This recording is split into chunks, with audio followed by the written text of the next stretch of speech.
The topic for our sermon is sow in tears and reap in joy. ಈ ಒಂದು ದಿನದ ಸಂದೇಶದ ಶೀರ್ಷಿಕೆಯು ಕಣ್ಣೀರಿನಲ್ಲಿ ಬಿತ್ತಿರಿ, ಸಂತೋಷದಲ್ಲಿ ಕೊಯ್ಯುವಿರಿ. Hallelujah. Hallelujah. Hallelujah. And the word of God says, you sow in tears. While sowing, you may be in tears. But God promises joy when you are reaping. ಇಲ್ಲಿ ದೇವರ ವಾಕ್ಯವು ಸ್ಪಷ್ಟವಾಗಿ ಅಲ್ಲಿ ಹೇಳುವುದು ನೋಡಬೇಕಾದ್ರೆ, ನೀವು ಅಲ್ಲಿ ಬಿತ್ತನೆ ಮಾಡುವಂಥ ಸಮಯದಲ್ಲಿ ಕಣ್ಣೀರಿನಿಂದ ನೀವು ಬಿತ್ತನೆ ಮಾಡಬಹುದು. ಆದರೆ ದೇವರು ನಿಮಗೆ ಅಲ್ಲಿ ಒಂದು ಆಜ್ಞೆಯನ್ನು, ಅಲ್ಲಿ ಒಂದು ಪ್ರಾಮಿಸನ್ನು ದೇವರು ಕೊಡುತ್ತಿದ್ದಾರೆ. ಆದರೆ ನೀವು ಕುಯ್ಯುವಂಥ ಸಮಯದಲ್ಲಿ ಅದನ್ನು ಸಂತೋಷದಿಂದ ಹರ್ಷಿಸುತ್ತಾ ನೀವು ಅದನ್ನು ಕುಯ್ಯುವಂಥವರಾಗಿರುತ್ತೀರಾ. Hallelujah. Hallelujah. If you read this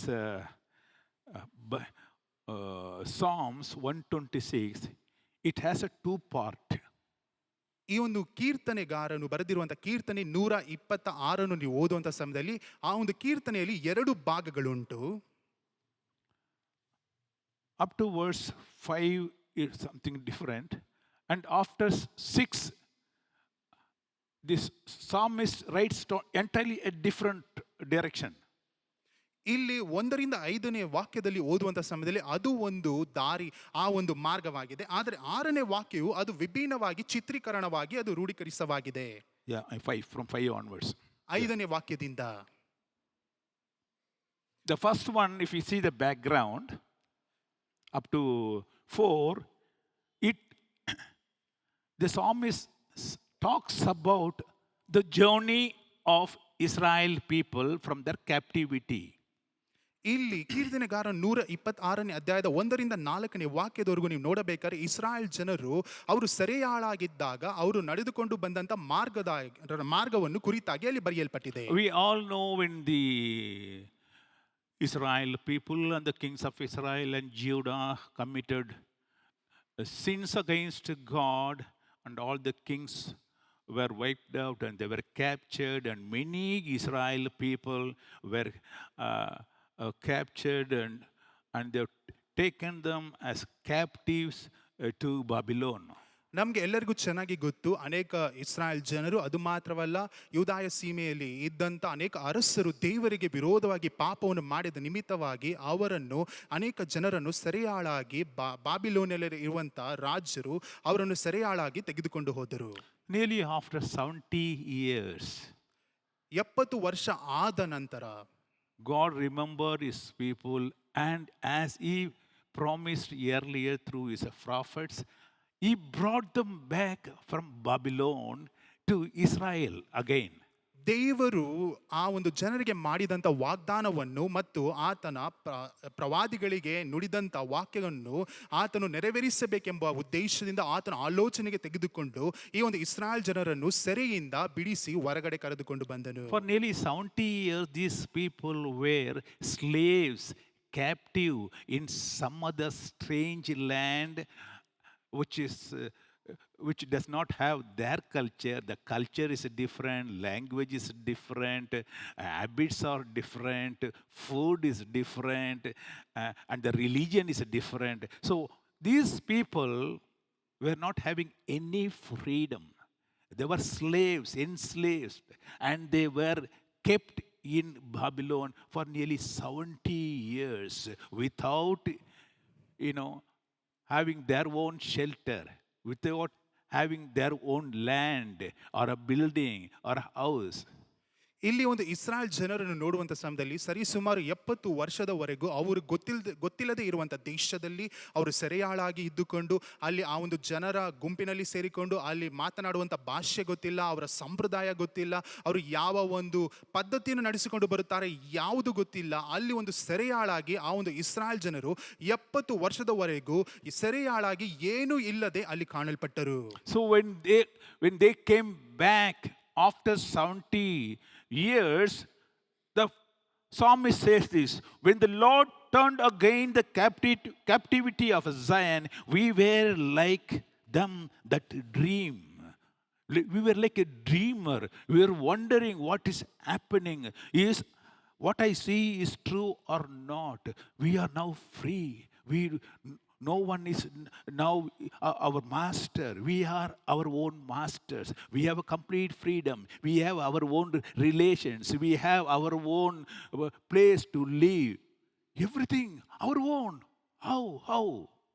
ಇಲ್ಲಿ 126ನೇ ಅಧ್ಯಾಯದಲ್ಲಿ 1ನೇ ವಾಕ್ಯದಲ್ಲಿ ನೋಡಬೇಕಾದ್ರೆ ಇಲ್ಲಿರುವಂಥ ಕೀರ್ತನೆಗಾರನು ಈ ರೀತಿಯಾಗಿ ಬರೆಯುತ್ತಾನೆ, ಸೆರೆಯಲ್ಲಿದ್ದ ನಮ್ಮನ್ನು ಯೆಹೋವನು ತಿರುಗಿ ಚಿಯೋನಿಗೆ ಬರಮಾಡಿದಾಗ ನಾವು ಕನಸು ಕಂಡವರಂತಿದ್ದೇವೆ. ಈ ರೀತಿಯಾಗಿ ಕೀರ್ತನೆಗಾರನು ಅವರು ಆ ಒಂದು ಸೆರೆಯಲ್ಲಿ ಇದ್ದಂಥವರು ಹೊರಗಡೆ ಬಂದ ತಕ್ಷಣ, ಅವರಿಗೆ ಸ್ವಾತಂತ್ರ್ಯವು ಬಂದ ತಕ್ಷಣ ಅವರು ಏನೋ ಕನಸು ಕಾಣುವ ರೀತಿಯಲ್ಲಿ ಭ್ರಮೆಯಲ್ಲಿ ಕಾಣಲ್ಪಟ್ಟರು. ಈಗ ಅವರ ಮೇಲೆ ದೊರೆತನ ಮಾಡುವುದಕ್ಕೆ ಯಾವ ಯಜಮಾನರೂ ಇಲ್ಲ, ಅವರೇ ಅವರಿಗೆ ಯಜಮಾನರಾಗಿದ್ದಾರೆ. ಅದು ಮಾತ್ರವಲ್ಲ, ಅವರ ಸಂಬಂಧಿಕರು, ಅವರ ಅಕ್ಕಪಕ್ಕದಲ್ಲಿರುವಂಥವರು ಎಲ್ಲರೂ ಅವರೇ ಜನರಾಗಿದ್ದಾರೆ ಎಂಬ ಸಂತೋಷದ ಮುಖಾಂತರವಾಗಿ ಆತನು ಬರೆಯುವುದನ್ನು ನಾವು ನೋಡುತ್ತೇವೆ.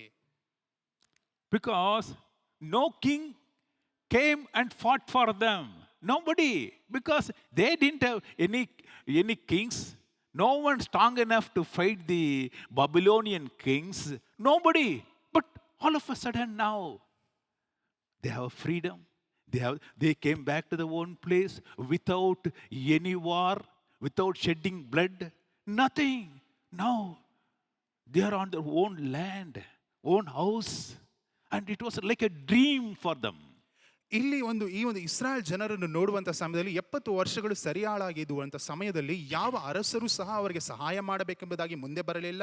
ಯಾಕಂದರೆ ಎಲ್ಲ ಅರಸುಗಳು, ಯಾಕಂದರೆ ಬಾಬಿಲೋನ್ ದೇಶದಲ್ಲಿ ಇರುವಂಥ ಅರಸರು ಮತ್ತು ಅವರಲ್ಲಿ ಇದ್ದಂಥ ಜನಬಲವು ಅಧಿಕವಾಗಿರುವುದರಿಂದ ಯಾರೂ ಸಹ ಅವರಿಗೆ ಸಹಾಯ ಮಾಡೋದಕ್ಕಾಗಿ ಬರಲಿಲ್ಲ. ಆದರೆ ಯಾವುದೇ ಒಂದು ರಕ್ತವನ್ನು ಸುರಿಸದ ರೀತಿಯಲ್ಲಿ, ಯಾವ ಒಂದು ಚರಿತ್ರೆಯು ನಡೆಯದ ರೀತಿಯಲ್ಲಿ ಸೆರೆಯಾಳಾಗಿದ್ದಂಥವರು ಅಲ್ಲಿ ಸ್ವಾತಂತ್ರ್ಯರಾಗಿ ಅವರು ಹೊರಗಡೆ ಬಂದು ತಮ್ಮ ಸ್ವಂತ ಪ್ರಾಂತ್ಯದಲ್ಲಿ ವಾಸ ಮಾಡುವಂತೆ ದೇವರು ಅವರಿಗೆ ಸಹಾಯ ಮಾಡಿದನು. All of a sudden, all the clutch is gone. No more bindings.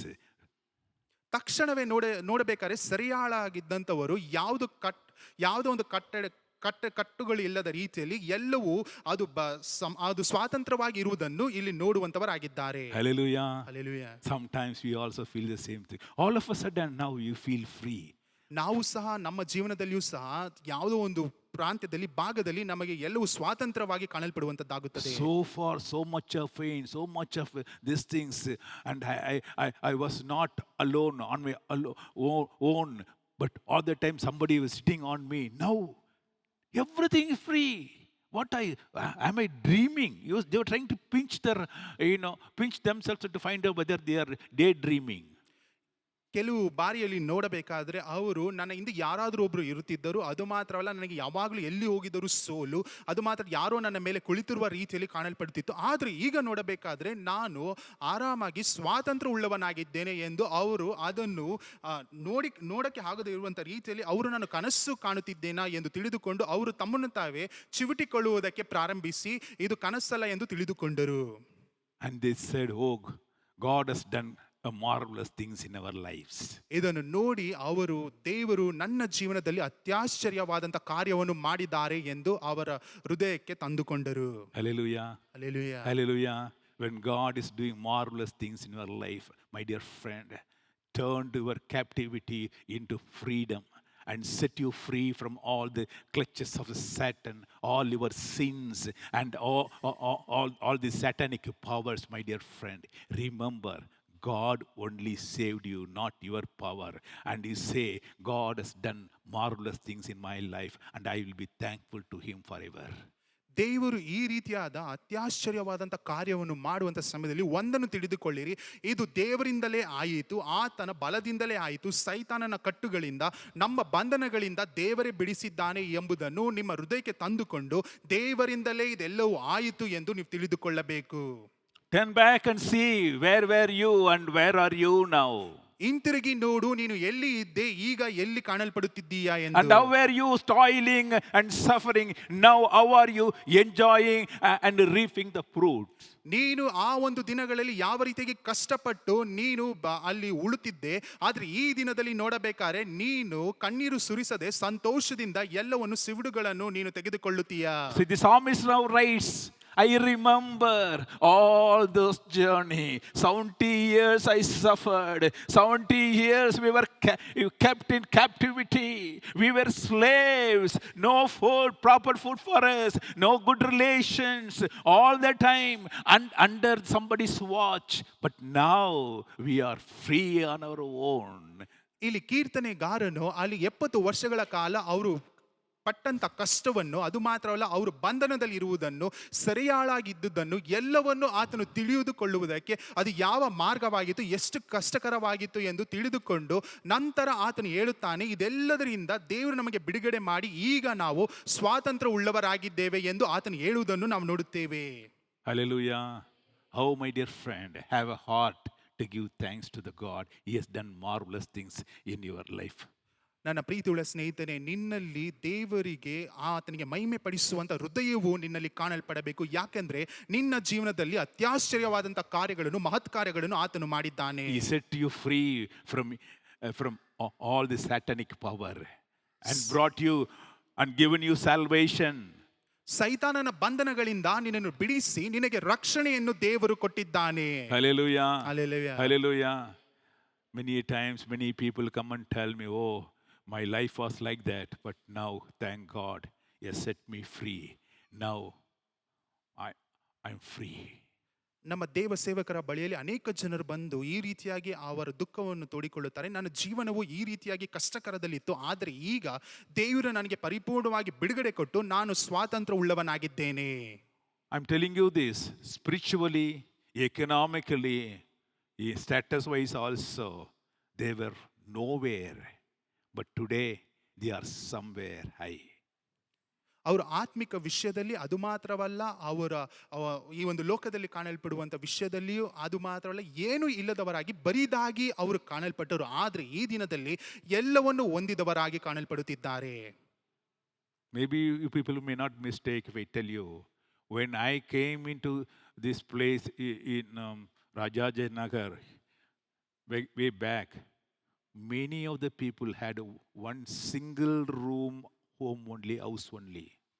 ಅನೇಕ ಜನರಿಗೆ ನಿಮಗೆ ಗೊತ್ತಿಲ್ಲದೆ ಇರಬಹುದು, ನಮ್ಮ ದೇವ ಸೇವಕರು ರಾಜಾಜಿನಗರಿಗೆ ಸೇವೆ ಮಾಡುವುದಕ್ಕಾಗಿ ಬಂದಂಥ ಸಮಯದಲ್ಲಿ ಅನೇಕ ವಿಶ್ವಾಸಿಗಳು ಅವರು ವಾಸ ಮಾಡುತ್ತಿದ್ದಂಥ ಮನೆಯು ಬರೀ ಒಂದೇ ರೂಮಿ ಆಗಿತ್ತು. Poverty stricken, ಬಡತನವು,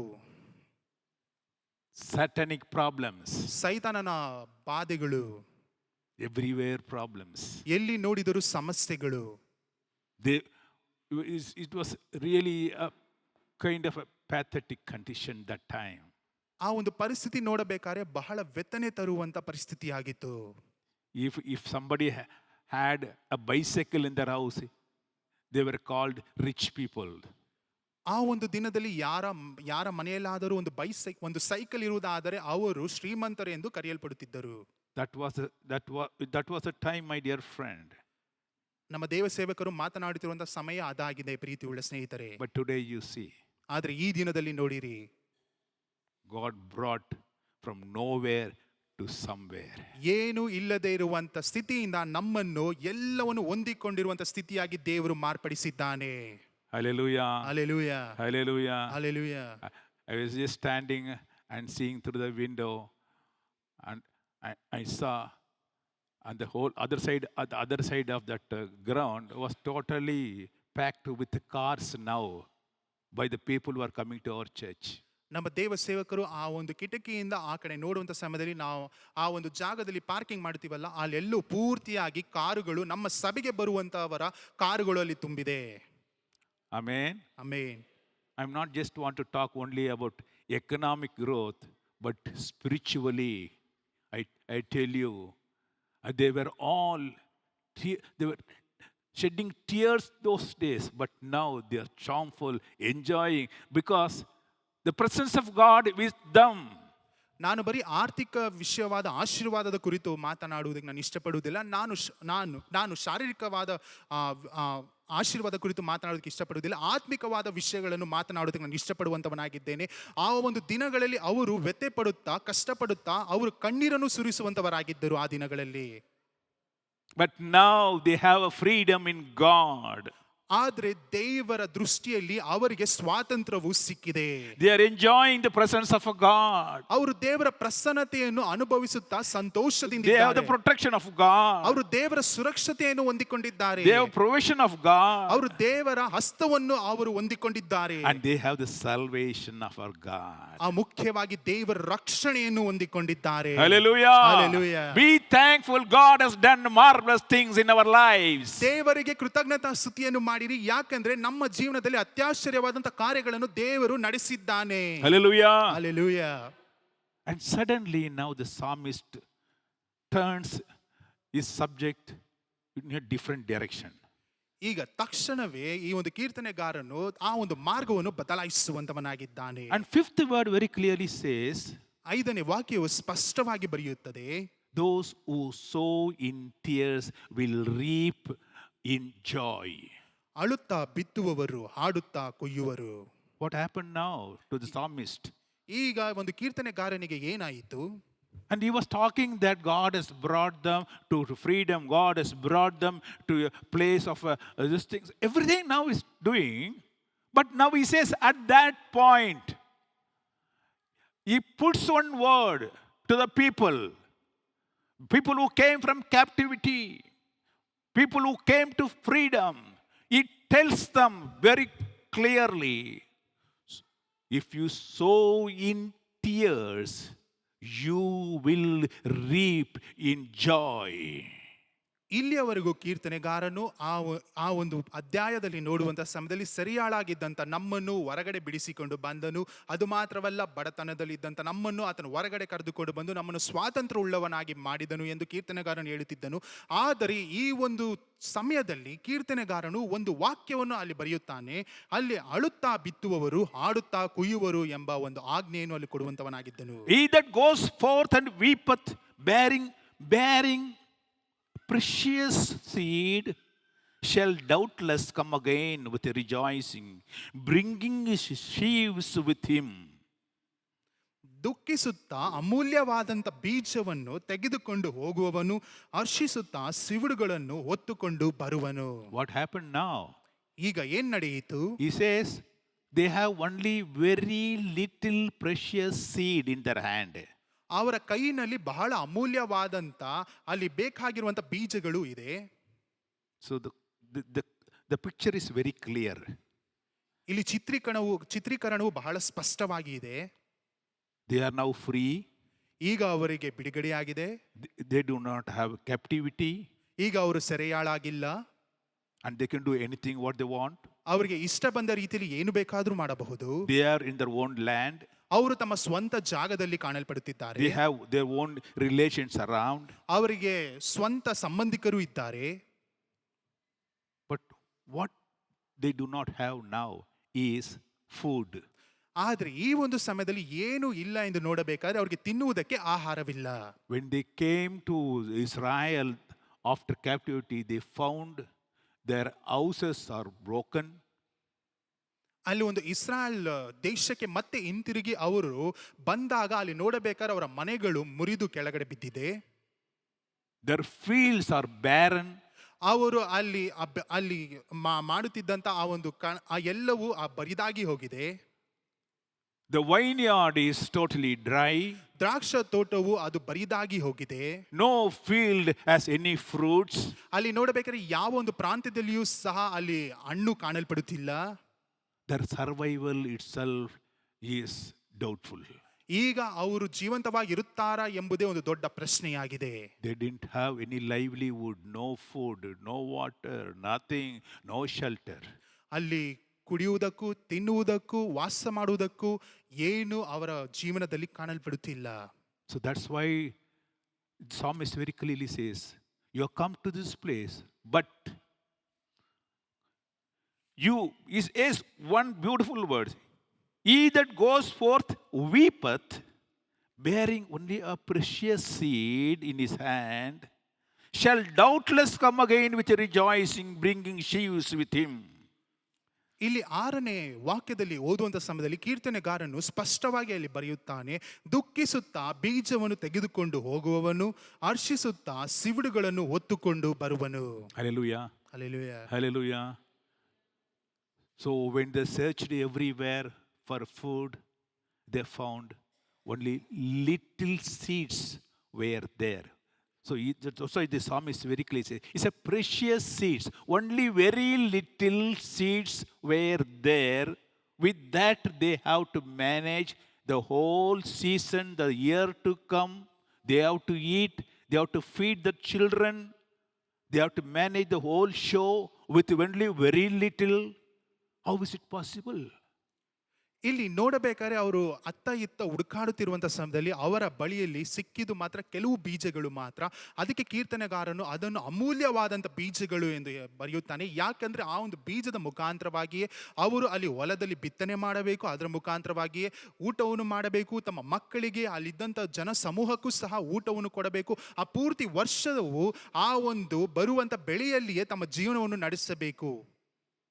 We also feel sometimes like that only in our homes. We have very little, nothing is there. Nothing is there. How do I take care of the whole year? How do we eat? Where do we stay? All that comes into our mind. ನಮ್ಮ ಮನೆಗಳಲ್ಲಿಯೂ ಸಹ ಈ ರೀತಿಯಾದ ಒಂದು ಒಂದು ಪರಿಸ್ಥಿತಿಯು ಬರುತ್ತದೆ. ಆ ಒಂದು ಸಮಯದಲ್ಲಿ ನಾವು ಸಹ ಈ ರೀತಿಯಾಗಿ ಅಂದುಕೊಳ್ಳುತ್ತೇವೆ, ನಮ್ಮಲ್ಲಿ ಇರುವಂಥದ್ದು ಬಹಳ ಕಡಿಮೆ, ಈ ವರ್ಷ ಪೂರ್ತಿಯಾಗಿ ಯಾವ ರೀತಿಯಲ್ಲಿ ನಡೆಸಿಕೊಂಡು ಹೋಗುವುದು, ಯಾವ ರೀತಿಯಾಗಿ ತಿನ್ನುವುದು, ಯಾವ ರೀತಿಯಾಗಿ ಜೀವನ ನಡೆಸುವುದು ಎಂದು ನಾವು ಈ ರೀತಿಯಾಗಿ ಆಲೋಚನೆ ಮಾಡುತ್ತೇವೆ. Hello, the psalmist says, by faith you can do this. ಕೀರ್ತನೆಗಾರನು ಹೇಳುತ್ತಾನೆ, ನಂಬಿಕೆ ಮುಖಾಂತರವಾಗಿ ನೀವು ಇದನ್ನು ಮಾಡಬಹುದು. He that sows it will reap it. ಯಾರು ಅದನ್ನು ಅಳುತ್ತಾ ಬಿತ್ತುತ್ತಾನೋ ಆತನು ಹರ್ಷಿಸುತ್ತಾ ಕುಯ್ಯುವಂತವನಾಗಿರುತ್ತಾನೆ. So you have to sow that seed in your hand again into the land and wait for the seed to grow, getting the rain from above, and at the right time it has to produce harvest. Till then, my dear friend, it is only tears in your eyes. ಅಲ್ಲಿ ಕೀರ್ತನೆಗಾರನು ಸ್ಪಷ್ಟವಾಗಿ ಬರೆಯುತ್ತಾನೆ, ನಿನ್ನ ಕೈಯಲ್ಲಿ ಇರುವಂತ ಬೀಜವನ್ನು ನೀನು ನೆಲಕ್ಕೆ ಹಾಕಿ ಅದನ್ನು ಬಿತ್ತಬೇಕು, ಅದಾದ ನಂತರ ಮಳೆಯು ಬರಬೇಕು, ಆ ನಂತರ ಆ ಬೀಜವು ಮೊಳಕೆ ಹೊಡೆದು ಅದು ಒಂದು ದೊಡ್ಡ ಗಿಡವಾಗಿ ಅದರ ಮುಖಾಂತರವಾಗಿ ಫಲವು ಬರಬೇಕು. ಅಲ್ಲಿಯವರೆಗೂ ನೀನು ಅಳುತ್ತಲೇ ಬಿತ್ತಬೇಕು. Is it easy? See, just imagine the ground is barren ground, nothing is there. Nothing. If you go and see in your field to see for the food, nothing is there. The trees, they're all cut. Your vineyard, totally wiped out. Nothing is there. Nothing you can take from your field to eat. But you have only very little seed. So that's what the psalmist very clearly says. It is a weeping period for you. You have only very little. You have to take it in faith, put it in the ground, and wait for the rain to come, hoping that the seed will grow, hoping that it will produce, hoping that you will get something out of it, and that you have to use it for future years. ಇದು ಬಹಳ ಸುಲಭವಾದ ಕೆಲಸನ ಆಲೋಚನೆ ಮಾಡಿ ನೋಡಿರಿ. ಯಾಕೆಂದ್ರೆ ಇಲ್ಲಿ ಕೀರ್ತನೆಗಾರನು ಸ್ಪಷ್ಟವಾಗಿ ಅಲ್ಲಿ ಬರೆದಿದ್ದಾನೆ. ಯಾಕಂದ್ರೆ ಆ ಒಂದು ಸಮಯದಲ್ಲಿ ಆ ಒಂದು ಭೂಮಿಯನ್ನು ನೋಡಬೇಕಾದ್ರೆ ಅದು ಬರಿದಾಗಿ ಹೋಗಿತ್ತು, ಒಣನೆಲವಾಗಿತ್ತು. ಅದು ಮಾತ್ರ ಅಲ್ಲ, ದ್ರಾಕ್ಷ ತೋಟವೂ ಸಹ ಅದು ಬರಿದಾಗಿ ಹೋಗಿದೆ. ಇದಂತ ಮರಗಳೆಲ್ಲ ಕಡಿದು ಬಿಟ್ಟಿದ್ದಾರೆ, ಏನೂ ಸಹ ಇಲ್ಲ. ಈಗ ಇರುವಂತ ಬೀಜವನ್ನು ಅವರು ಬಿತ್ತನೆ ಮಾಡುವಂತ ಸಮಯದಲ್ಲಿ ಮಳೆಯು ಬರಬೇಕು, ಆ ಒಂದು ಫಲಭರಿತವಾಗಿ ಆ ಒಂದು ಭೂಮಿಯೂ ಸಹ ಅದು ಫಲವನ್ನು ಹೊಂದಿಕೊಳ್ಳುವುದಕ್ಕೆ ಅದಕ್ಕೆ ಬೇಕಾದಂತ ಎಲ್ಲ ಪೌಷ್ಟಿಕತೆಯೂ ಬೇಕು. ಈ ಒಂದು ಸಮಯದಲ್ಲಿಯೇ ಕೀರ್ತನೆಗಾರನು ಈ ಒಂದು ಬರುವಿಕೆಯನ್ನು ಬರೆದಿದ್ದಾನೆ. Oh, it is a journey of faith, my dear friend. ಇದು ನಂಬಿಕೆಯ ಒಂದು ಜೀವನವಾಗಿದೆ ನನ್ನ ಪ್ರೀತಿಯುಳ್ಳ ಸ್ನೇಹಿತರೆ. It is years of tears. ಆ ಒಂದು ವರ್ಷ ಪೂರ್ತಿಯಾಗಿ ಬರುವಂತ ಕಣ್ಣೀರು. Bible doesn't give you a green picture about your life. ಸತ್ಯದ ವಾಕ್ಯವು ಏನೋ ನಿಮಗೆ ಸಮೃದ್ಧಿಕರವಾದ ಜೀವನವು ಎಂದು ಚರಿತ್ರೆಯ ರೀತಿಯಲ್ಲಿ ಅದು ಚಿತ್ರೀಕರಣವಾಗಿ ತೋರಿಸುವುದಿಲ್ಲ. It shows the reality of our life. ನಮ್ಮ ಜೀವನದಲ್ಲಿ ನಡೆಯುವಂತ ನಿಜವನ್ನೇ ತೋರಿಸುವಂತದಾಗಿದೆ. Life is not that rosy. ನಮ್ಮ ಜೀವನ ಎನ್ನುವಂಥದ್ದು ಏನೋ ಒಂದು ಸಮೃದ್ಧಿಯಾಗಿ ಸುಗಮವಾಗಿ ನಡೆಯುವುದಂತದಲ್ಲ. It is not all the time green. ಯಾವಾಗಲೂ ಹಸಿರು ತುಂಬಿರುತ್ತದೆ ಎಂಬುದಾಗಿ ಅಲ್ಲ. We may have to pass through the valley of tears. ನಾವು ಆ ಒಂದು ತಗ್ಗಿನಲ್ಲಿ ಆ ಒಂದು ಕಣ್ಣೀರಿನ ಮಾರ್ಗದಲ್ಲಿ ನಾವು ಸಹ ನಡೆದುಕೊಂಡು ಹೋಗಬೇಕು. Yes. If you see in uh, Psalms 84, he says, they passed through the valley of Baca and converted that tears into fountain. ಇಲ್ಲಿ ಕೀರ್ತನೆ 84 ವಾಕ್ಯದಲ್ಲಿ ಓದುವಂತ ಸಮಯದಲ್ಲಿ ಕಣ್ಣೀರಿನ ತಗ್ಗನ್ನು ದಾಟುವಾಗ ಅಲ್ಲಿ ಒರತೆಗಳನ್ನು ತೋಡಿ ನೀರಿನ ಸ್ಥಳವಾಗಿ ಮಾಡುತ್ತಾರೆ. ಮುಂಗಾರು ಮಳೆಯು ಅದನ್ನು ಸಮೃದ್ಧಿಗೊಳಿಸುತ್ತದೆ. Hallelujah. Hallelujah, Hallelujah. Hallelujah. We pass through the valley of tears at times. ಅನೇಕ ಬಾರಿಗಳಲ್ಲಿ ಈ ಒಂದು ತಗ್ಗಿನಲ್ಲಿ ಕಣ್ಣೀರಿನ ಮುಖಾಂತರವಾಗಿ ನಾವು ಹಾದು ಹೋಗುತ್ತೇವೆ. Moses passed through that. ಮೋಶೆಯು ಸಹ ಈ ಒಂದು ಮಾರ್ಗದಲ್ಲಿ ಹಾದು ಹೋದನು. Yes, Moses passed through and Job passed through. ಯೋಬನೂ ಸಹ ಈ ಒಂದು ಪರಿಸ್ಥಿತಿಯಲ್ಲಿಯೇ ಹಾದು ಹೋದನು. If you see the God's servants, many of them, Joseph passed through the valley of Becca. ನೀವು ದೇವರ ಸೇವಕರನ್ನು ನೋಡುವಂತ ಸಮಯದಲ್ಲಿ ಯೋಸೆಫನು ಸಹ ಈ ರೀತಿಯಾದ ತಗ್ಗಿನಲ್ಲಿ ಕಣ್ಣೀರಿನ ಮುಖಾಂತರವಾಗಿ ಹಾದು ಹೋದನು. கண்ணீரோடு நீ விதைத்தால் கெம்பீரமாய் அறுத்திடுவாய். கண்ணீரோடு நீ விதைத்தால் கெம்பீரமாய் அறுத்திடுவாய். இஸ்ரவேலை காக்கும் தேவன் உறங்கவில்லை தூங்கவில்லை. இஸ்ரவேலை காக்கும் தேவன் உறங்கவில்லை தூங்கவில்லை. Yes, if you show in tears, God promises you will reap in joy. ನೀವು ಕಣ್ಣೀರಿನಿಂದ ನೀವು ಅಲ್ಲಿ ಬಿತ್ತುವುದಾದರೆ ದೇವರು ನಿಮಗೆ ವಾಗ್ದಾನ ಮಾಡುತ್ತಿದ್ದಾನೆ, ನೀವು ಹರ್ಷಿಸುತ್ತಾ ಸಂತೋಷದಿಂದ ಕುಯ್ಯುವಂತವರಾಗಿರುತ್ತೀರಾ. That is why the psalmist says, you have only very little precious seeds in your hand. The years before you is the years of tears. But do not dismayed. Don't get discouraged. You do one thing. In faith, you sow this into the ground. ಅದಕ್ಕೆ ಕೀರ್ತನೆಗಾರನು ಈ ರೀತಿಯಾಗಿ ಹೇಳುತ್ತಾನೆ, ನಿನ್ನಲ್ಲಿ ಇರುವಂತ ಬೀಜವು ಬಹಳ ಅಮೂಲ್ಯವಾದಂತ ಬೀಜವಾಗಿದೆ. ಹೌದು, ಈಗ ಇರುವಂತ ಪರಿಸ್ಥಿತಿಯು, ಈಗ ಇರುವಂತ ವರ್ಷವು ಕಣ್ಣೀರಿನಿಂದ ತುಂಬಿರುವಂತ ವರ್ಷವಾಗಿದೆ. ಆದರೆ ಮುಂದೆ ಬರುವಂತ ವರ್ಷಗಳು ಅದು ಸಮೃದ್ಧಿಕರವಾಗಿರುತ್ತದೆ. ಆದರೆ ಈಗ ನೀನು ಬಿತ್ತುವಂತ ಸಮಯದಲ್ಲಿ ನೀನು ಕಣ್ಣೀರಿನಿಂದಲೇ ಅದನ್ನು ಬಿತ್ತಬೇಕು. Oh, my dear friend, it's not that all that easy. ನನ್ನ ಪ್ರೀತಿಯುಳ್ಳ ಸ್ನೇಹಿತರೆ, ಇದು ಬಹಳ ಸುಲಭವಾದಂತ ಕೆಲಸವಲ್ಲ. But the law of universe very clearly says, you have to sow to reap. ಈ ಲೋಕದಲ್ಲಿ ಇರುವಂತ ಆಜ್ಞೆಯು ಸಹ ಅದನ್ನೇ ಹೇಳುತ್ತದೆ, ನೀವು ಕುಯ್ಯಬೇಕಾದರೆ ನೀವು ಬಿತ್ತಲೇಬೇಕು. Without you putting your seed, you can't expect that a great harvest. ನೀವು ಬೀಜವನ್ನು ಬಿತ್ತದೆ ಹೋದರೆ ಸೀಡನ್ನು ಕುಯ್ಯುವುದಕ್ಕೆ ನೀವು ಅದನ್ನು ನೋಡಬಾರದು. Everything starts with the seed only. ಎಲ್ಲವೂ ಸಹ ಬೀಜದಿಂದಲೇ ಪ್ರಾರಂಭವಾಗುತ್ತದೆ. You have to sow it in the ground. ನೀವು ಆ ಒಂದು ಭೂಮಿಯ ಒಳಗಡೆ ಆ ಒಂದು ಬೀಜವನ್ನು ಬಿತ್ತಬೇಕು. The ground, when the Israel people saw, they were stones and they were hardened muds. It was not a soft mud that time, because so many years, nearly 70 years, it was not used for harvesting, or not for the soils were so damaged, they were so hard, full of stones, nothing can grow. Now they have to sow the seed in that place only. ಈಗ 70 ವರ್ಷಗಳಾದ ನಂತರ ಇಸ್ರಾಯೇಲ್ ಜನರು ಮತ್ತೆ ಹಿಂತಿರುಗಿ ಅವರ ಪ್ರಾಂತ್ಯಕ್ಕೆ ಬಂದು ನೋಡುವಂತ ಸಮಯದಲ್ಲಿ ಅವರು ಬಿತ್ತಬೇಕೆಂದು ಅವರು ಆರಿಸಿಕೊಂಡಂತ ಹೊಲಗಳನ್ನು ನೋಡಬೇಕಾದ್ರೆ ಅಲ್ಲಿ ಕಲ್ಲಿನಿಂದ ಮುಳ್ಳಿನಿಂದ ತುಂಬಿರುವಂತ ಹೊಲಗಳಾಗಿದೆ. ಅದು ಮಾತ್ರವಲ್ಲ, ಅಲ್ಲಿ ಇರುವಂತ ಮಣ್ಣು ಸಹ ಅದು ಫಲಭರಿತವಾಗಿಲ್ಲ. ಅದು ನೋಡಬೇಕಾದ್ರೆ ಬಹಳ ಕಷ್ಟಕರವಾಗಿರುವಂತ ಪರಿಸ್ಥಿತಿಯಾಗಿದೆ.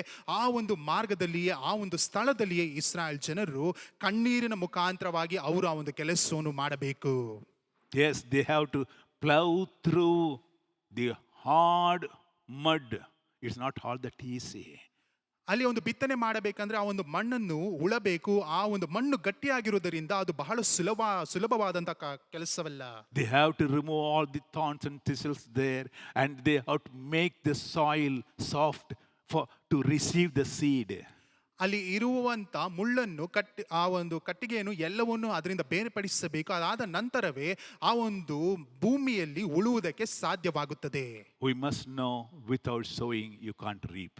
ನಮಗೆ ಒಂದು ಚೆನ್ನಾಗಿ ಅರ್ಥವಾಗಬೇಕು, ನಾವು ಬಿತ್ತದೆ ಹೋದರೆ ಕುಯ್ಯುವುದಕ್ಕೆ ಆಗುವುದಿಲ್ಲ. Sowing is not all that easy. You have to toil. ಬಿತ್ತನೆ ಮಾಡುವಂಥದ್ದು ಅದು ಬಹಳ ಸುಲಭವಾದಂತಹ ಕೆಲಸವಲ್ಲ, ಅದಕ್ಕೆ ನಾವು ಪ್ರಯಾಸ ಪಡಬೇಕು. Yes, you have to put your efforts. ಅದಕ್ಕೆ ಬೇಕಾಗಿರುವಂತಹ ಪ್ರಯಾಸವನ್ನು ನೀವು ಹಾಕಲೇಬೇಕು. You have to put your energy. ನಿಮ್ಮಲ್ಲಿರುವಂತಹ ಶಕ್ತಿಯನ್ನು ಅದಕ್ಕೆ ಹಾಕಬೇಕು. You have to work hard. ಅದಕ್ಕೆ ನೀವು ಕಷ್ಟಪಟ್ಟು ದುಡಿಯಬೇಕು. It's not possible for him. I'll sit in my home in a air conditioned room. I expect God to open the windows and pour all the goodnesses, riches. My dear friend, that's not going to happen. ನೀವು ಒಂದು ವೇಳೆ ನನ್ನಿಂದ ಸಾಧ್ಯವಾಗುವುದಿಲ್ಲ, ನಾನು ಇದನ್ನು ಕಷ್ಟಪಡುವುದಿಲ್ಲ, ನಾನು ನನ್ನಲ್ಲಿರುವಂಥ air condition ರೂಮಲ್ಲಿ ನಾನು ಕುಳಿತುಕೊಂಡು ನಾನು ಅಲ್ಲಿ ಕುಳಿತುಕೊಳ್ಳುತ್ತೇನೆ, ದೇವರು ನನಗೆ ಸಹಾಯ ಮಾಡಲಿ ಎಂದು ಹೇಳುವುದಾದರೆ ಇದು ಯಾವುದು ನಡೆಯುವುದಿಲ್ಲ ಪ್ರೀತಿಯುಳ್ಳ ಸ್ನೇಹಿತರೆ. Many people think, oh, we are God's people. I just simply sit here and pray. God will open the whole terrace and He'll pour out everything. ಇಲ್ಲಿರುವಂಥ ಕೆಲವು ಜನರನ್ನು ನೋಡಬೇಕಾದ್ರೆ ಅವರು ಈ ರೀತಿಯಾಗಿ ಅಂದುಕೊಳ್ಳುತ್ತಾರೆ, ನಾನು ಮನೆಯಲ್ಲಿ ಕುಳಿತುಕೊಂಡು ನಾನು ಪ್ರಾರ್ಥನೆ ಮಾಡುತ್ತೇನೆ, ಇಲ್ಲಿಂದಲೇ ದೇವರು ಮೇಲ್ಮಹಡಿಯನ್ನು ತೆಗೆದು ಅಲ್ಲಿಂದ ಎಲ್ಲವನ್ನು ಸುರಿಸುತ್ತಾನೆ ಎಂದು ಅಂದುಕೊಳ್ಳುತ್ತಾರೆ. ಅದು ನಡೆಯುವುದಿಲ್ಲ. Hello, you should have faith and hope. No doubt God will bless you abundantly. But what little you have, the precious seed you have to sow it so that God will bless your harvest in abundance. ಹೌದು, ನಿಮ್ಮಲ್ಲಿ ನಂಬಿಕೆ ನಿರೀಕ್ಷೆ ಕಾಣಲ್ಪಡಬೇಕು, ಅದರಿಂದಲೇ ದೇವರು ನಿಮಗೆ ಆಶೀರ್ವಾದವನ್ನು ಕೊಡುತ್ತಾನೆ. ಆದರೆ ನಿಮ್ಮಲ್ಲಿ ಇರುವಂಥ ಸ್ವಲ್ಪವಾಗಿರುವಂಥ ಅಮೂಲ್ಯವಾದಂಥ ಬೀಜವನ್ನು ನೀವು ಮೊಟ್ಟಮೊದಲನೇದಾಗಿ ಅದನ್ನು ನೀವು ಅಲ್ಲಿ ಬಿತ್ತಬೇಕು. ಅದರ ಮುಖಾಂತರವಾಗಿ ದೇವರು ನಿಮಗೆ ಅಲ್ಲಿ ಕುಯ್ಯುವುದಕ್ಕೆ ಅಲ್ಲಿ ಸಿವುಡುಗಳನ್ನು ಅತ್ಯಾಶ್ಚರ್ಯವಾಗಿ ಕೊಡುವಂತವನಾಗಿರುತ್ತಾನೆ. You have to do hard work, my dear friend. You have to put in all your efforts and your energy. ನೀನು ಪ್ರಯಾಸ ಪಡಬೇಕು, ಕಷ್ಟಪಡಬೇಕು. ಅದು ಮಾತ್ರವಲ್ಲ, ನೀನು ಸಂಪೂರ್ಣವಾದಂಥ ನಿನ್ನ ಶಕ್ತಿಯನ್ನು ಅದರ ಒಳಗಡೆ ಹಾಕಬೇಕು. Bible very clearly says in Proverbs 24. Proverbs chapter 20 verse 4 says, the lazy man will not plow because of winter. He will beg during the harvest and have nothing. ಅಲ್ಲಿ ಜ್ಞಾನೋಕ್ತಿ 20ನೇ ಅಧ್ಯಾಯದ 4ನೇ ವಾಕ್ಯದಲ್ಲಿ ಬರೆಯಲ್ಪಟ್ಟಿದೆ, ಮೈಗಳನ್ನು ಮಳೆಗಾಲದಲ್ಲಿ ಒಳಗೆಯನ್ನು ಸುಗ್ಗಿ ಕಾಲದಲ್ಲಿ ಅಪೇಕ್ಷಿಸಲು ಏನು ಸಿಕ್ಕಿತು. If you don't plow, ನೀನು ಒಂದು ವೇಳೆ ಹೊಲವನ್ನು ಉಳದೆ ಹೋದರೆ, if you don't put the seed inside, ನೀನು ನಿನ್ನಲ್ಲಿ ಇರುವಂತ ಬೀಜವನ್ನು ಆ ಒಂದು ಹೊಲದಲ್ಲಿ ಹಾಕದೆ ಹೋದರೆ, you will only beg during the harvest. ನೀನು ಆ ಒಂದು ಸುಗ್ಗಿ ಕಾಲದಲ್ಲಿ ಬರುವಂತಹ ಸಮಯದಲ್ಲಿ ನಾಚಿಕೆಗೆ ಒಳಗಾಗುತ್ತೀಯ. Proverbs chapter 10 verse 4 says, he who has a slack hand becomes poor, but the hand of the diligent make rich. ಅಲ್ಲಿ ಜ್ಞಾನೋಕ್ತಿಗಳು 10ನೇ ಅಧ್ಯಾಯದ 4ನೇ ವಾಕ್ಯದಲ್ಲಿ ಬರೆಯಲ್ಪಟ್ಟಿದೆ, ಜೋಲುಗೈ ದಾರಿದ್ರ್ಯ, ಚುರುಕುಗೈ ಐಶ್ವರ್ಯ. You can't be lazy. ನೀನು ಅಲ್ಲಿ ಸೋಮಾರಿತನದಲ್ಲಿ ಕಾಣಲ್ಪಡಬಾರದು. I will not go for any work. I'll sit at home. God should provide me means. My dear friend, God will say, you lazy creature, you will be poor forever only. How can I bless? ನೀನು ಒಂದು ವೇಳೆ ಮನೆಯಲ್ಲಿ ಕುಳಿತುಕೊಂಡು ನಾನು ಕೆಲಸಕ್ಕೆ ಹೋಗುವುದಿಲ್ಲ, ನಾನು ಮಾಡುವುದಿಲ್ಲ, ನಾನು ಸೋಮಾರಿತನದಲ್ಲಿಯೇ ಕುಳಿತುಕೊಂಡಿರುತ್ತೇನೆ ಎಂದು ಹೇಳುವುದಾದರೆ ದೇವರು ನಿನ್ನನ್ನು ನೋಡಿ ಹೇಳುತ್ತಾರೆ, ನೀನು ಸೋಮಾರಿತನದಲ್ಲಿಯೇ ಕುಳಿತುಕೋ, ನಾನು ನಿನ್ನನ್ನು ಆಶೀರ್ವದಿಸುವುದಿಲ್ಲ. What to bless, my dear friend? You tell me. ನನ್ನ ಪ್ರೀತಿಯುಳ್ಳ ಸ್ನೇಹಿತರೆ, ಹೇಳಿರಿ ಯಾವ ರೀತಿಯಾದ ಆಶೀರ್ವಾದವು ನಿಮಗೆ ಬರುತ್ತದೆ ಎಂದು. You bring an empty plate and you say bless means when God blesses only be empty, more empty plates only you will get. ನೀವು ಬರಿದಾಗಿರುವಂತ ಪಾತ್ರೆಯನ್ನು ತೆಗೆದುಕೊಂಡು ದೇವರ ಬಳಿಯಲ್ಲಿ ದೇವರೇ ಆಶೀರ್ವದಿಸು ಎಂದು ಹೇಳುವುದಾದರೆ, ದೇವರ ಆಶೀರ್ವಾದ ಮಾಡುವುದಾದರೆ ಅದು ಬರಿದಾಗೆ ಇನ್ನು ಅಧಿಕವಾಗಿ ಕಾಣಲ್ಪಡುತ್ತದೆ. You have to bring what little. If you have 2 coins to offer it to God, bring it. Bring the 2 coins. God will bless it.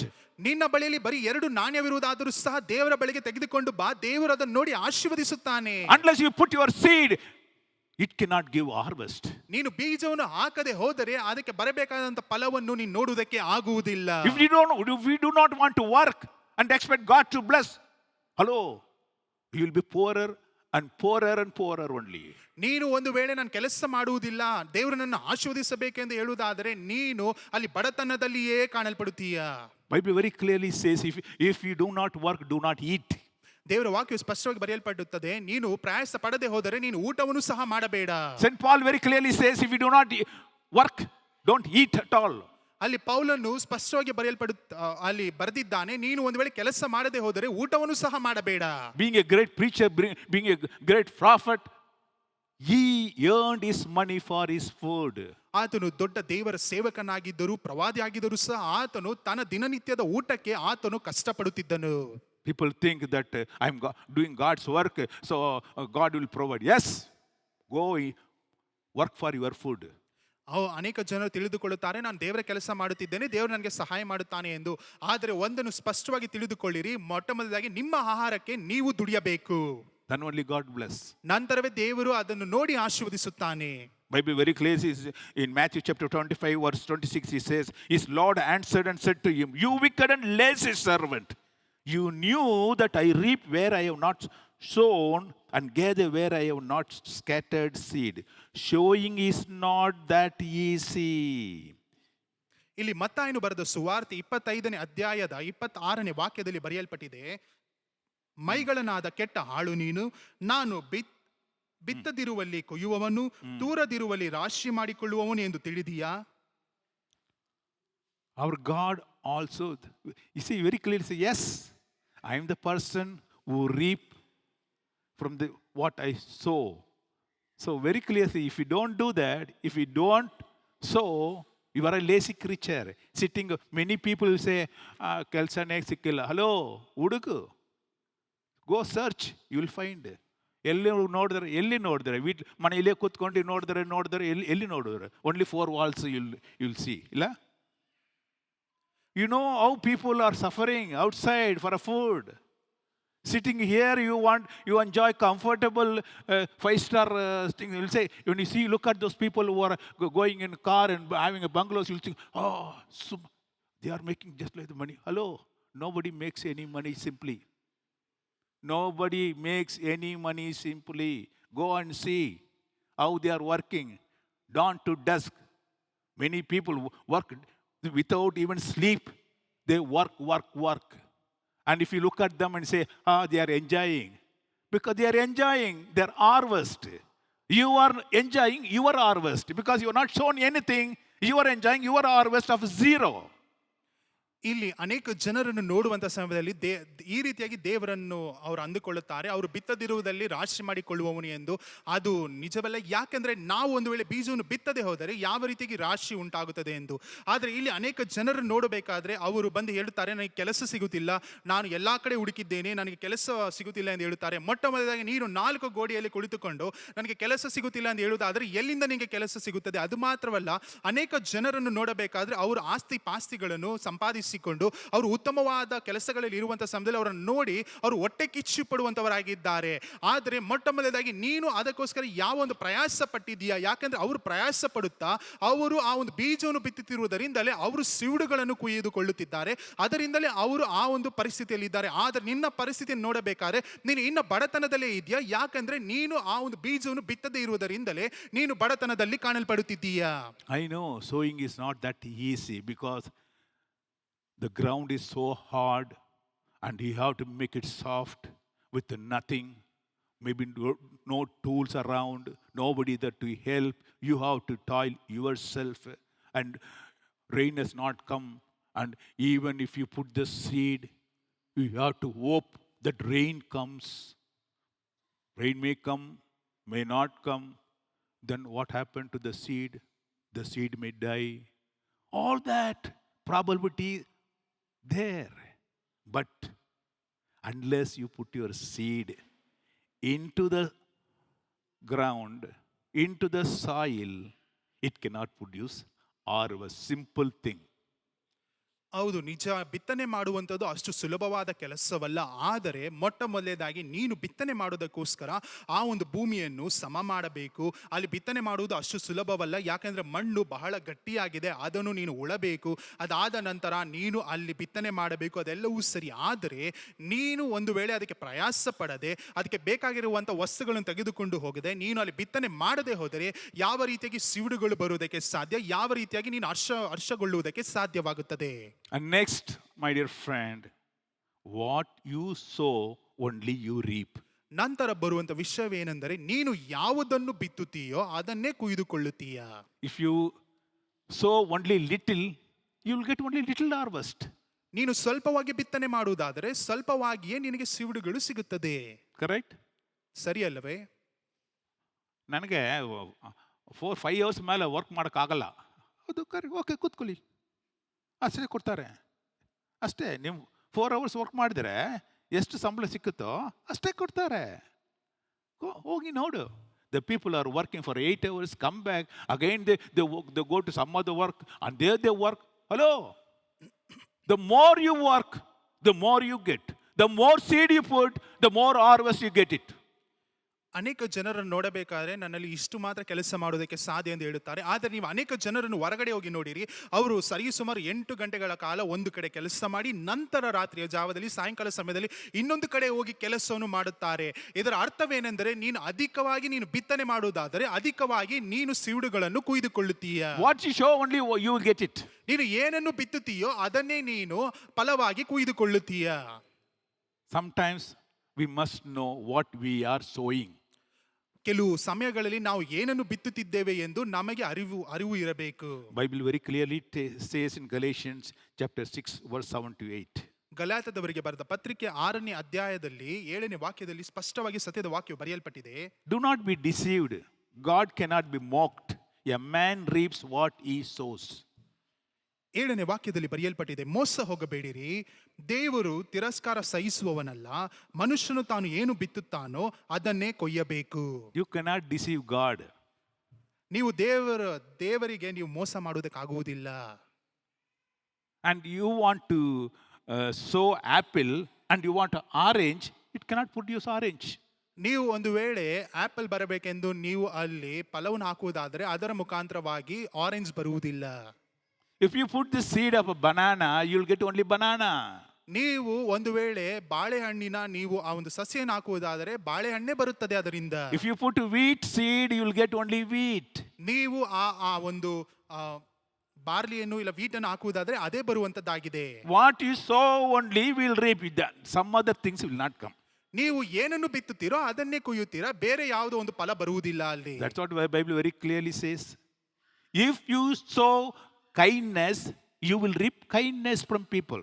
ಅದಕ್ಕೆ ವಾಕ್ಯವು ಸ್ಪಷ್ಟವಾಗಿ ಬರೆಯಲ್ಪಟ್ಟಿದೆ, ನೀವು ಒಳ್ಳೆತನವನ್ನು ಬಿತ್ತುವುದಾದರೆ ಒಳ್ಳೆತನವನ್ನೇ ಕುಯ್ದುಕೊಳ್ಳುತ್ತೀರಾ ಜನರ ಮುಖದಲ್ಲಿ. If you show unkindness, you will reap only unkindness from people. ನೀವು ಜನರಿಗೆ ಕಹಿತನವನ್ನು ತೋರಿಸುವುದಾದರೆ ಜನರಿಂದ ಕಹಿತನವನ್ನೇ ನೀವು ಪಡೆದುಕೊಳ್ಳುತ್ತೀರಾ. If you sow selfishness, you will reap only selfishness. ನೀವು ಹೊಟ್ಟೆ ಕಿಚ್ಚನ್ನು ನೀವು ಬಿತ್ತುವುದಾದರೆ ಅದನ್ನೇ ನೀವು ಕುಯ್ದುಕೊಳ್ಳುತ್ತೀರಾ. If you show bitterness, you will reap bitterness only. ನೀವು ಕಹಿತನವನ್ನು ನೀವು ಬಿತ್ತುವುದಾದರೆ ಕಹಿತನವನ್ನೇ ಕುಯ್ಯುತ್ತೀರಾ.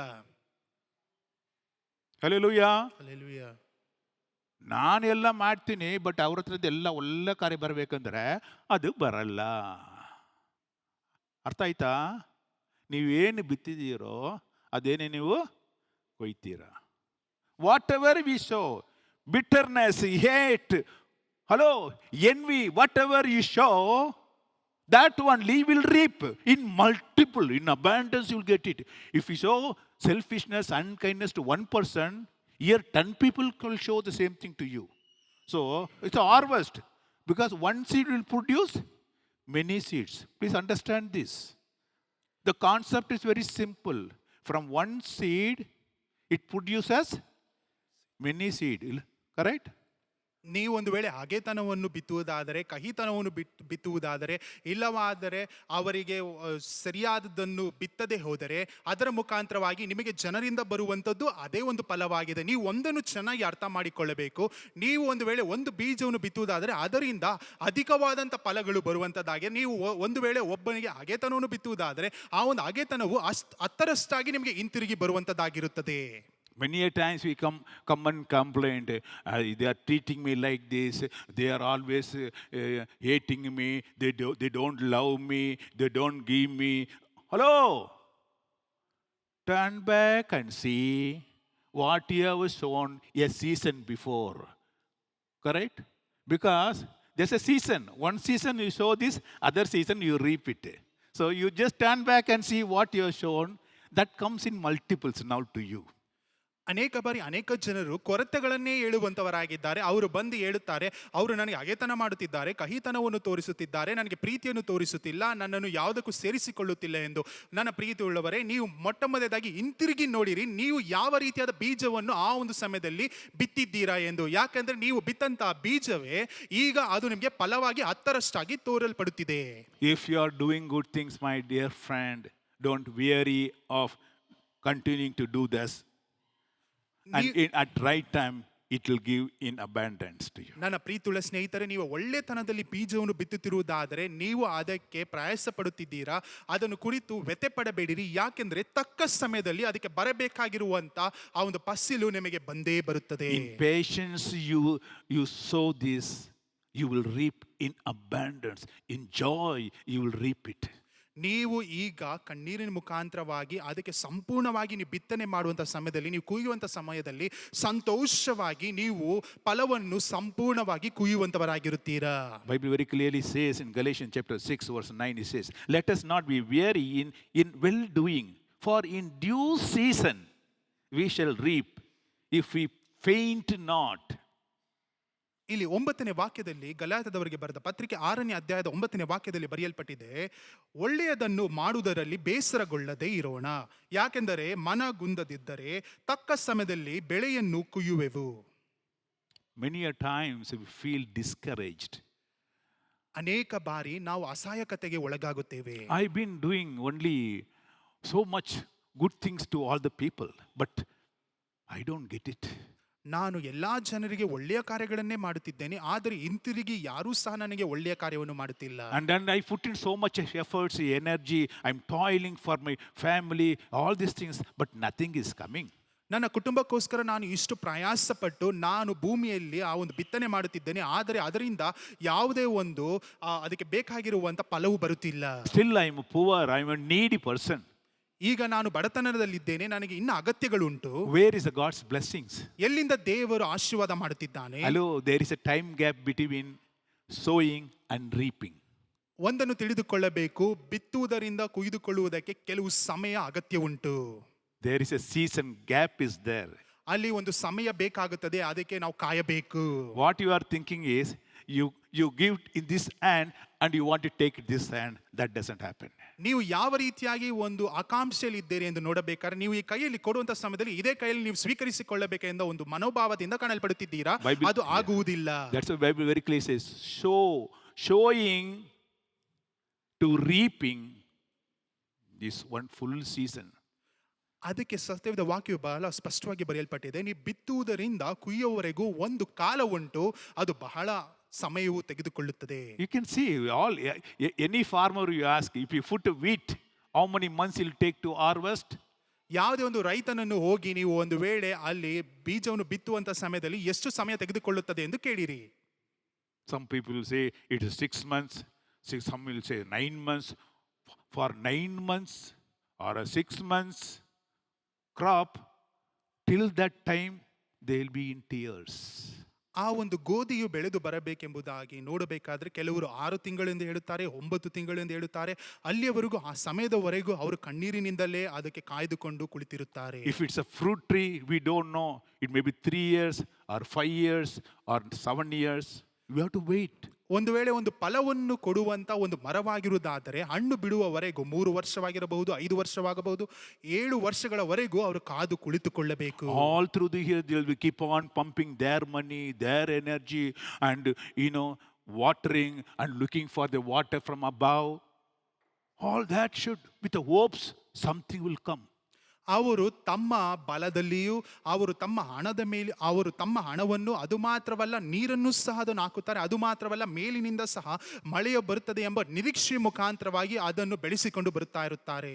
Hallelujah. Hallelujah. It's a painful season, my dear friend. ಈ ಒಂದು ಕಾಲ ನೋಡಬೇಕಾದ್ರೆ ಬಹಳ ನೋವನ್ನು ತರುವಂತ ಕಾಲವಾಗಿದೆ ಸ್ನೇಹಿತರೆ. That's why the psalm is very clear. It says, you are sowing in tears.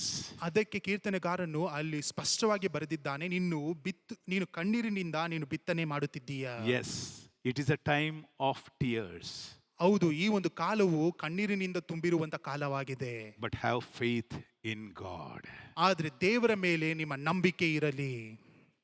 Hallelujah. Hallelujah.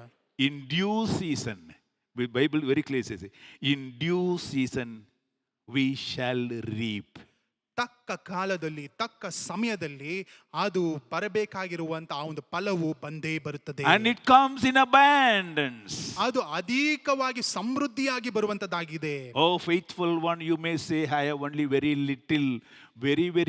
little precious seeds in my hand. What should I do with that? ನಂಬಿಕೆ ಉಳ್ಳವನೇ, ನೀನು ಒಂದು ವೇಳೆ ನೀನು ಹೇಳುತ್ತಿರಬಹುದು, ನನ್ನ ಕೈಯಿನಲ್ಲಿ ಬಹಳ ಸ್ವಲ್ಪವಾಗಿರುವಂತ ಅಮೂಲ್ಯವಾದಂತ ಅಲ್ಲಿ ಬೀಜಗಳಿದೆ ಎಂದು, ನಾನು ಏನು ಮಾಡಬೇಕೆಂದು ನೀನು ಕೇಳುತ್ತಿರಬಹುದು. Should I use it for my heating now itself?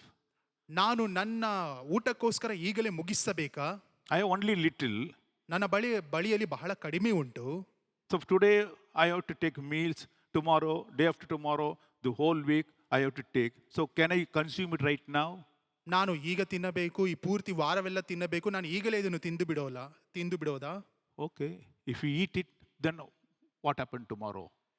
ಈಗ ನೀನನ್ನು ತಿಂದು ಮುಗಿಸುವುದಾದರೆ ನಂತರ ಬರುವಂತ ದಿನಗಳಲ್ಲಿ ಏನಾಗುತ್ತದೆ? That what little precious seed you had, that also gone. ನಿನ್ನ ಬಳಿಯಲ್ಲಿ ಏನು ಅಮೂಲ್ಯವಾದಂತ ಒಂದು ಬೀಜವಿತ್ತು ಅದು ಸಹ ಮುಗಿದು ಹೋಗುತ್ತದೆ. Bible very clearly says, sow that seed into the ground. ಸ್ಪಷ್ಟವಾಗಿ ಸತ್ಯದ ವಾಕ್ಯವು ಬರೆಯಲ್ಪಟ್ಟಿದೆ, ನಿನ್ನಲ್ಲಿ ಇರುವಂತ ಬೀಜವನ್ನು ನೀನು ನೆಲಕ್ಕೆ ಹಾಕಿ ಅದನ್ನು ಬಿತ್ತಬೇಕು. You require faith on God. ನಿನಗೆ ಬೇಕಾಗಿರುವಂತದ್ದು ದೇವರ ಮೇಲೆ ನಂಬಿಕೆ. Okay, now I do all that, but whether the rain will come or not? ಸರಿ, ನಾನು ಇದೆಲ್ಲವನ್ನು ಮಾಡುತ್ತೇನೆ, ಮಳೆ ಬರುತ್ತದಾ? If rain doesn't come, what should I do? ಮಳೆ ಬರದೇ ಹೋದರೆ ಏನ್ ಮಾಡಬೇಕು? Have faith on God. ದೇವರ ಮೇಲೆ ನಂಬಿಕೆ, ನಿರೀಕ್ಷೆಯನ್ನು ಇಟ್ಟುಕೊಳ್ಳಿರಿ. Even if it grows, my enemies may come attack and take it. ಒಂದು ವೇಳೆ ಅದು ಚೆನ್ನಾಗಿ ಬೆಳೆದು ಬರುವುದಾದರೆ ಶತ್ರುವು ಬಂದು ನನ್ನನ್ನು ಆತನು ಅಟ್ಟಾಡಿಸಿ ಹಿಂಬಾಲಿಸಿ ಅದನ್ನು ನಾಶ ಮಾಡಿ ತೆಗೆದುಕೊಂಡು ಹೋಗಬಹುದು. That may be eaten by the insects and other damaging animals. ಹುಳಗಳಿಂದ ಇಲ್ಲವಾದ್ರೆ ಬೇರೆ ಯಾವುದಾದ್ರು ಪ್ರಾಣಿ ಬಂದು ಅದನ್ನು ಹಾಳು ಮಾಡಿ ಬಿಡಬಹುದು. Yes, there may be attack from your enemies. ಹೌದು, ನಿನ್ನ ಶತ್ರುವಿನಿಂದ ನಿನಗೆ ಅಲ್ಲಿ ಅನೇಕ ತಡೆಗಳು ಬರಬಹುದು. Have faith on God. ದೇವರ ಮೇಲೆ ನಿನ್ನ ನಂಬಿಕೆ ಯಾವಾಗಲೂ ಇರಲಿ. You have only very little. ನಿನ್ನ ಬಳಿಯಲ್ಲಿ ಇರುವುದು ಬಹಳ ಕಡಿಮೆ. If you eat it, you lose everything. ನೀನು ಈಗ ತಿಂದು ಬಿಡುವುದಾದರೆ ಎಲ್ಲವನ್ನು ಕಳೆದುಕೊಳ್ಳುತ್ತೀಯ. With little thing, have faith on God. If you have a mustard size faith, hello, your faith will be honored by God. ನಿನ್ನಲ್ಲಿ ಇರುವಂತ ಸ್ವಲ್ಪದರಲ್ಲಿಯೇ ನೀನು ನಂಬಿಕೆ ಉಳ್ಳವನಾಗಿರು. ನಿನಗೆ ಸಾಸಿವೆ ಕಾಳಿನಷ್ಟು ನಂಬಿಕೆ ಇರುವುದಾದರೆ ಅಷ್ಟೇ ಸಾಕು. ದೇವರ ಮೇಲೆ ನಂಬಿಕೆಯನ್ನು ಇಟ್ಟು ಆತನಿಗೆ ಮಹಿಮೆ ಪಡಿಸು. You may be passing through the valley of Baca today. ನೀನು ಈ ದಿನದಲ್ಲಿ ಆ ಒಂದು ತಗ್ಗಿನಲ್ಲಿ ಆ ಒಂದು ಕಣಿವೆಯ ಮಾರ್ಗದಲ್ಲಿ ನಡೆದುಕೊಂಡು ಹೋಗುತ್ತಿರಬಹುದು. I've been toiling for my family, but I receive nothing now. ನಾನು ನನ್ನ ಕುಟುಂಬಕ್ಕೋಸ್ಕರ ಪ್ರಯಾಸ ಪಡುತ್ತಲೇ ಇದ್ದೇನೆ, ಆದ್ರೆ ಏನು ಅದರಿಂದ ಲಾಭ ಬರುತ್ತಿಲ್ಲ. All my efforts going waste. I don't see the fruits thereof. ನಾನು ಪಟ್ಟಂತ ಪ್ರಯಾಸವು ಎಲ್ಲವೂ ವ್ಯರ್ಥವಾಗಿದೆ, ಅದರ ಮುಖಾಂತರವಾಗಿ ಯಾವ ಒಂದು ಫಲವನ್ನು ನೋಡುತ್ತಿಲ್ಲ. I have a lot of enemies attacking me. Even the little I have, they're trying to destroy it. ನನ್ನಲ್ಲಿರುವಂತ ಸ್ವಲ್ಪವನ್ನು ಸಹ ನನ್ನ ಶತ್ರುವು ಅದನ್ನು ಸಂಪೂರ್ಣವಾಗಿ ನಾಶಪಡಿಸಬೇಕೆಂದು ನನ್ನ ಹಿಂಬಾಲಿಸುತ್ತಿದ್ದಾನೆ. The God promise comes to you, my dear friend. ನನ್ನ ಪ್ರೀತಿಯುಳ್ಳ ಸ್ನೇಹಿತನೇ, ದೇವರ ವಾಗ್ದಾನವು ನಿನ್ನನ್ನೇ ನೋಡಿ ಬರುತ್ತಿದೆ. Do not be discouraged and dismayed. ನೀನು ಅಪಮಾನಕ್ಕೆ ಒಳಗಾಗಬೇಡ, ಖಿನ್ನತೆಗೆ ಒಳಗಾಗಬೇಡ. You may sow in tears. ನೀನು ಕಣ್ಣೀರಿನಿಂದ ನೀನು ಬಿತ್ತನೆ ಮಾಡಬಹುದು. Definitely you will reap in abundance in joy. ನೀ ನಿಜವಾಗಿಯೂ ಆನಂದದಿಂದ ಸಂತೋಷದಿಂದ ನೀನು ನಿನ್ನ ಫಲವನ್ನು ನೀನು ಪಡೆದುಕೊಳ್ಳುತ್ತೀಯ. The God who called you from Babylon to Israel, He is the God of heaven. ನಿನ್ನನ್ನು ಆ ಒಂದು ಬಾಬಿಲೋನ್ ದೇಶದಿಂದ ಇಸ್ರಾಯೇಲ್ ದೇಶ ಕರೆದುಕೊಂಡು ಬಂದಂತ ದೇವನು ಆತನು ಪರಲೋಕದ ದೇವನಾಗಿದ್ದಾನೆ. Oh, once you turned back and said, God has done marvelous things in my life. He set me free. But now the situation is different. You now perplexed, not knowing what to do. You have tears in your eyes. My dear friend, the prophets very clearly says, do not worry. The God who brought you from Babylon is a God who's going to give abundance harvest to you. ಒಂದು ಬಾರಿಯಲ್ಲಿ ನೋಡಬೇಕಾದ್ರೆ ನನ್ನನ್ನು ನನ್ನ ದೇವರು ಆ ಒಂದು ಬಾಬಿಲೋನ್ ದೇಶದಿಂದ ಸರಿಯಾಳಾಗಿದ್ದಂತ ನನ್ನನ್ನು ಕರೆದುಕೊಂಡು ಬಂದು ಈಗ ಈ ಒಂದು ಸಮಯದಲ್ಲಿ ನಿಲ್ಲಿಸಿದ್ದಾನೆ. ಆದರೆ ಇನ್ನೊಂದು ಮಾರ್ಗದಲ್ಲಿ ನೋಡಬೇಕಾದ್ರೆ ನಾನು ಕಷ್ಟಪಡುತ್ತಿದ್ದೇನೆ, ನಾನು ಈ ಒಂದು ಭೂಮಿಯ ಫಲ ಇಲ್ಲದಿರುವಂಥ ಭೂಮಿಯಾಗಿದೆ ಎಂದು ನೀನು ತಿಳಿದುಕೊಳ್ಳುತ್ತಿರುವುದಾದ ನನ್ನ ಪ್ರೀತಿಯುಳ್ಳ ಸ್ನೇಹಿತನೇ, ನಿನ್ನನ್ನು ನಮ್ಮ ದೇವರು ಆ ಒಂದು ದೇಶದಿಂದ ಕರೆದುಕೊಂಡು ಬಂದ ದೇವನು, ಅದೇ ದೇವರು ನಿನಗೆ ಈ ಒಂದು ಕಣ್ಣೀರಿನ ಸಮಯದಲ್ಲಿ ನಿನ್ನನ್ನು ನಡೆಸಿ ನಿನ್ನನ್ನು ಮುಂದಕ್ಕೆ ಕರೆದುಕೊಂಡು ಹೋಗುವಂತವನಾಗಿದ್ದಾನೆ. Hallelujah. Hallelujah. Hallelujah. You have only very little precious seeds. ನಿನ್ನ ಬಳಿಯಲ್ಲಿ ಇರುವಂತದ್ದು ಬಹಳ ಸ್ವಲ್ಪವು ಅಮೂಲ್ಯವಾಗಿರುವಂತ ಆ ಒಂದು ಬೀಜಗಳಾಗಿವೆ. The reality is the land is barren, hard and difficult to sow. ನಿಜಾಂಶ ಏನೆಂದರೆ ಆ ಒಂದು ಭೂಮಿಯು ಫಲವಿಲ್ಲದೆ ಇರುವಂತ ಭೂಮಿಯಾಗಿದೆ, ಅದು ಬಹಳ ಕಷ್ಟವಾಗಿ ಉಳುವುದಕ್ಕೂ ಕಷ್ಟವಾಗಿರುವಂತ ಒಂದು ಭೂಮಿಯಾಗಿದೆ. But still you sow. ಆದರೂ ಸಹ ನಿನ್ನ ಬೀಜವನ್ನು ನೀನು ಅಲ್ಲಿ ಬಿತ್ತು. It is God who is going to bring the harvest. ಅದು ದೇವರಾಗಿದ್ದಾನೆ, ಅದು ಫಲವನ್ನು ಆತನು ತೆಗೆದುಕೊಂಡು ಬರುವಂತವನಾಗಿದ್ದಾನೆ. You will wipe out your tears. ನಿನ್ನ ಕಣ್ಣೀರನ್ನು ಆತನು ಸಂಪೂರ್ಣವಾಗಿ ತೆಗೆದು ಬಿಡುತ್ತಾನೆ. The joy will fill your heart. ನಿನ್ನ ಹೃದಯವು ಸಂಪೂರ್ಣವಾಗಿ ಆತನ ಸಂತೋಷದಿಂದ ತುಂಬಿಕೊಳ್ಳುತ್ತದೆ. The songs in your mouth. ಆತನ ಕೀರ್ತನೆಗಳನ್ನು ನಿಮ್ಮ ಬಾಯಿಗಳಲ್ಲಿ ಹಾಡುವುದಕ್ಕೆ ಪ್ರಾರಂಭಿಸುತ್ತೀರಾ. A joy in your heart. ನಿಮ್ಮ ಹೃದಯದಲ್ಲಿ ಸಂತೋಷ ಉಂಟಾಗುತ್ತದೆ. A dance in your body. ನಿಮ್ಮ ಶರೀರದಲ್ಲಿ ಆತನಿಗೋಸ್ಕರ ನೀವು ನೃತ್ಯವನ್ನು ಮಾಡುತ್ತೀರಾ. God bless you. ದೇವರು ನಿಮ್ಮೆಲ್ಲರನ್ನು ಆಶೀರ್ವದಿಸಲಿ. Heavenly Father, we praise and worship you, Lord, for the wonderful message that you given us. Many of us, Lord, we pass through the valley of tears, wondering what to do. The future is blank, all our efforts going waste. What happened, Lord? We are toiling, getting nothing. Lord, we still believe you. We put our trust on you. What we see today, Lord, may sometimes give us the fear. But Lord, you are the God who promised harvest, Lord, in our lives. A harvest of joy in our lives. Bless your people. If they are discouraged and if they are shedding the tears, my dear Lord, wipe out all the tears. Definitely, Lord, you said, they will reap in joy. Bless them. And those who are hesitating to sow, thinking, Lord, what will happen if they spend even what little they have in their hand. Lord, help them to understand without sowing, nothing can happen. No blessings can come. No harvest can come. Yes, Master, help us to put in our efforts, put in ourselves, Lord, to bring forth the harvest. Yes, Master, help us to invest ourselves to bring forth harvest to our generations. Bless all your people. In Jesus' precious name I pray. Amen. Amen.